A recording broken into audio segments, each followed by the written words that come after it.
James R. Jones had spent decades capturing fleeting moments with his camera, freezing time in the blink of an eye. But nothing prepared him for the moment Chitaro entered his life. It was a rainy evening when James noticed a shadowy figure outside their home in the quiet outskirts of Kyoto.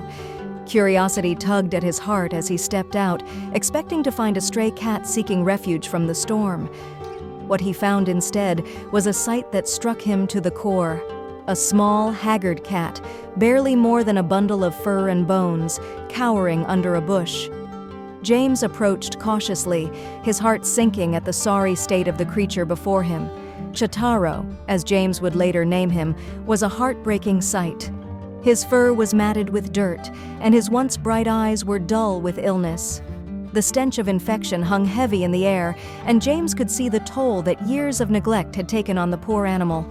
Without a moment's hesitation, James scooped Chitaro into his arms and rushed him indoors.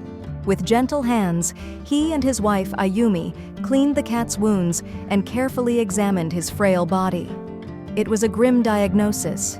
Chitaro was battling feline leukemia, severe dental infections, and a debilitating eye condition that threatened his sight. The days that followed were a whirlwind of veterinary visits, surgeries, and round-the-clock care. James and Ayumi poured their hearts into nursing Chitaro back to health, determined to give him the chance he deserved. Through it all, Chitaro showed a resilience that touched James deeply.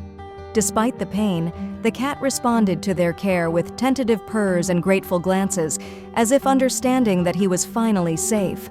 As weeks turned into months, Chitaro's transformation was nothing short of miraculous. His fur grew glossy and soft, his eyes regained their sparkle, and his once tentative purrs turned into a constant melody of contentment. James marveled at the bond that had formed between them, the way Chitaro would follow him from room to room, settling beside him as he worked from home. One evening, as James watched Chitaro batting playfully at a feather toy, he couldn't help but reflect on the journey they had traveled together. If you liked the video, put like and subscribe to the channel, where you will find a lot of interesting things.